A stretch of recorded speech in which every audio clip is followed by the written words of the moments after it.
Hello there.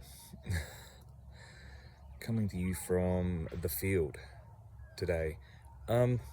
Look, lots of wild stuff going on. You don't need or particularly want me to go into that sort of business because it's not very useful. So I'm just going to charge straight into it.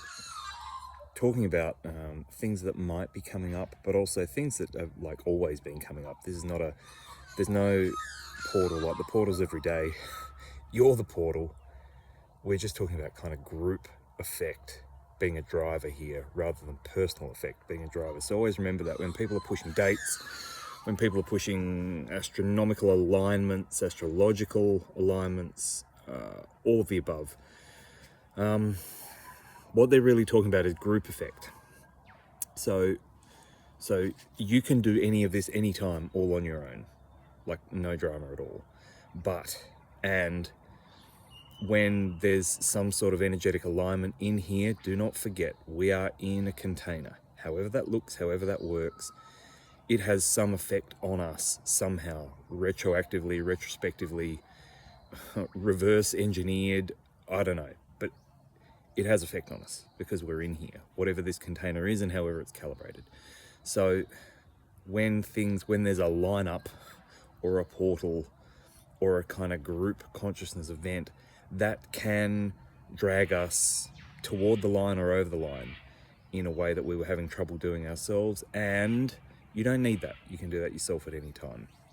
So I'm going to move right along here just because I was listening to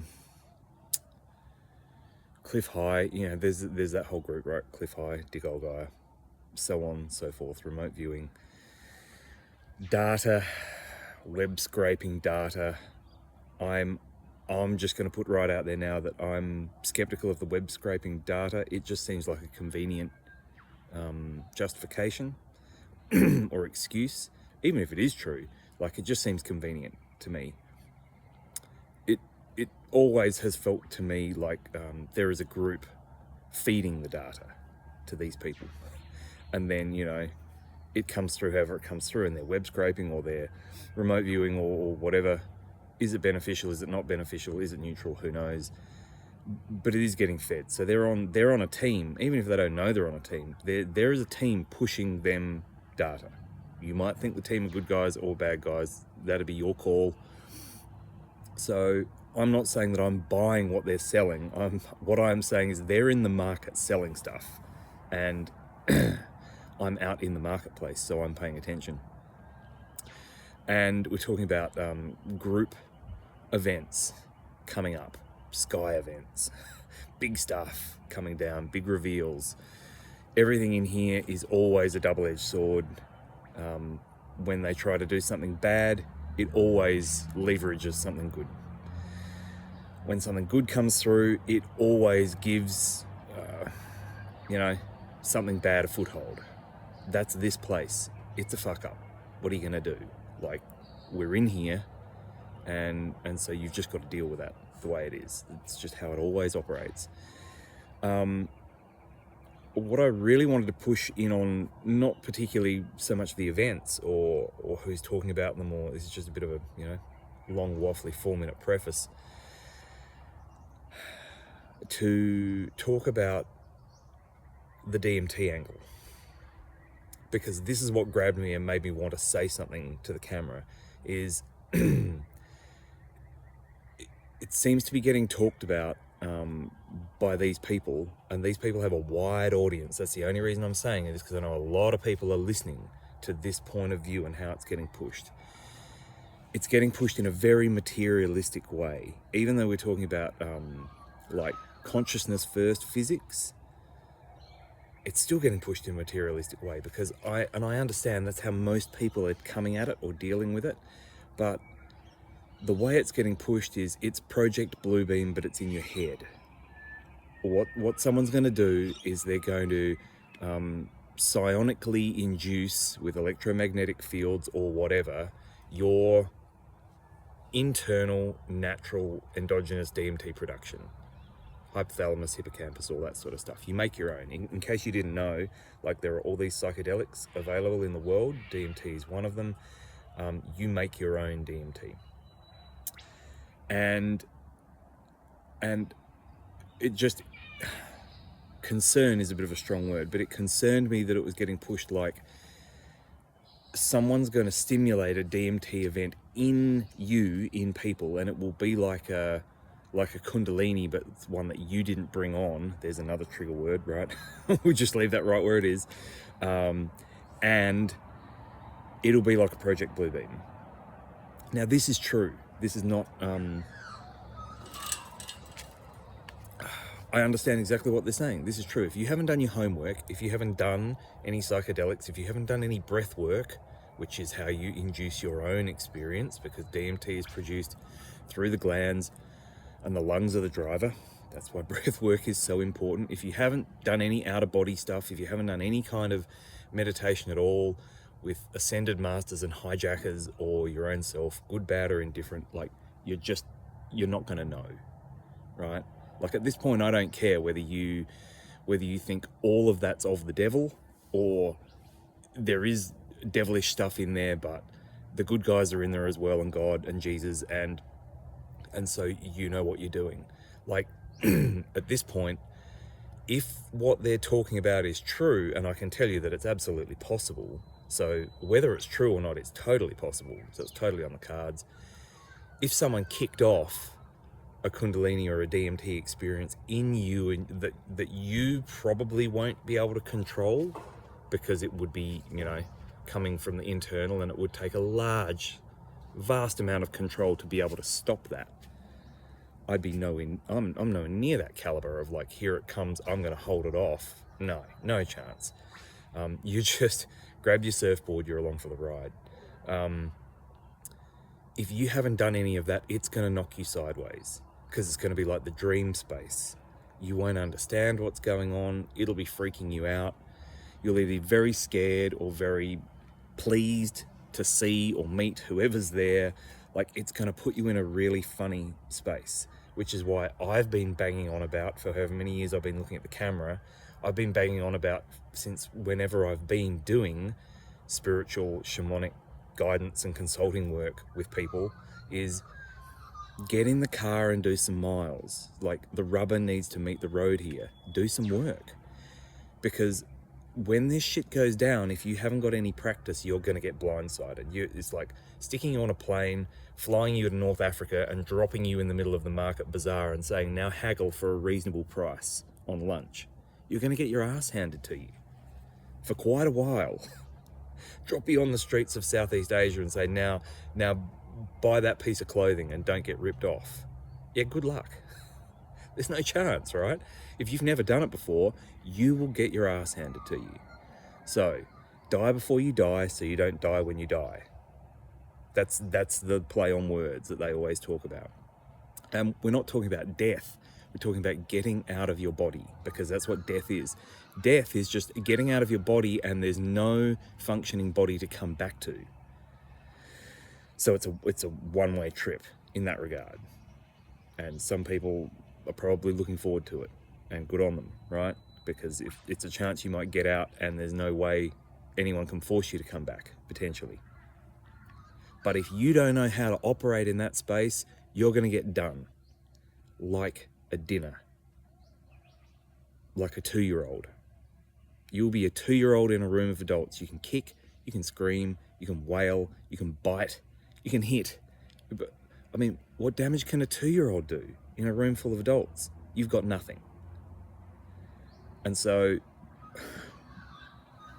I'm only half an hour into listening to these guys talk about this. I don't know if anyone's coming in with any advice for what to do around it, but like, number one is do not be in fear. It's like golden rule, right? Do not be in fear, because you hold the whip hand.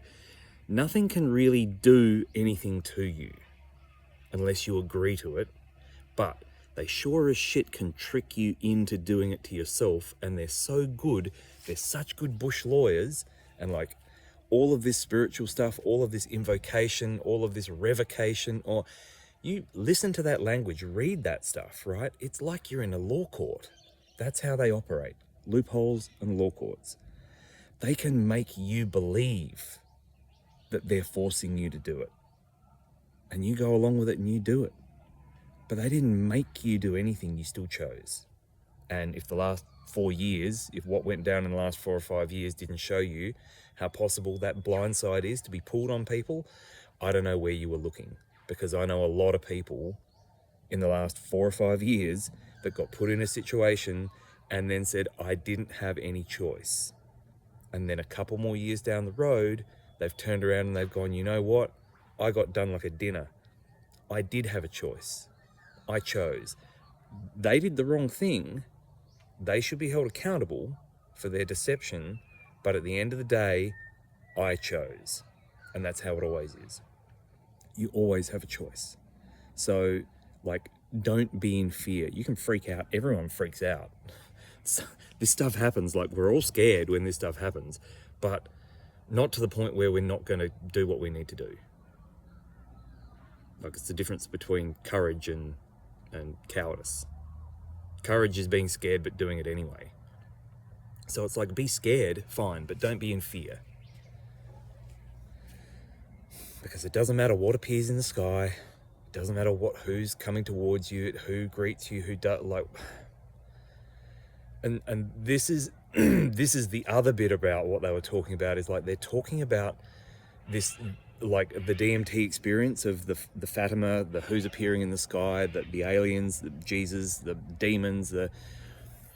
It was being discussed in a way as if it was Project Bluebeam, as if it was a hologram. Now, that is still truthful. They're not lying to you, but it's only truthful in that this whole thing is a hologram, including the guy on the street who robs you at gunpoint. It's all a hologram.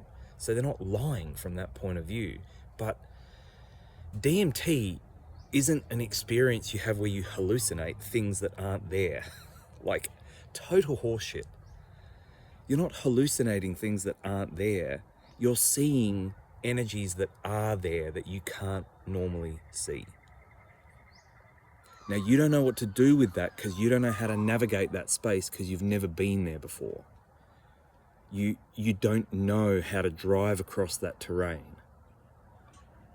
You don't know that you can walk through these things. You don't know that these things can't physically fuck with you, but they energetically can. Like, you haven't got the experience because you don't remember your dreams. And you've never induced these states consciously and been in control. Even if you've done psychedelics, you might have induced them semi-consciously, but you weren't in control. The plant was in control, right? Like, have you done this stuff where you were in control of the situation? That's the ticket here. Because this is like the demon, the whatever. If someone induces your DMT production capabilities and brings that on, that's not a hallucination. That's you being able to interpret data points in here that are going on around you all the time that you normally can't interpret. You don't see them, and so they don't pay any attention to you. But as soon as you can see them, they see that you can see them, and they're going to start interacting with you. That is the whole premise of psychedelics. Like, that's how that works, good trip or bad trip, right? So just remember, like, talking about this as if it is Project Bluebeam is yummy in a way, because it's going to keep people out of fear, and it's like it. But that's the kindergarten way of talking about it. Like, if we're going to have an adult conversation about this, if and it's a big if, this whole thing is a speculation, but if this is a DMT induced data experience, then what you are going to see, if that's what happens, is here. And you have to deal with that. It's around you all the time. I'm looking at them right now. Like, they're here. It's just how you're going to interact with them, because there are layers upon layers upon layers upon layers, and it is all still in the cube, and it's a hologram. So, headline act, no fear. But is it make-believe? No. It's not make-believe. Much love.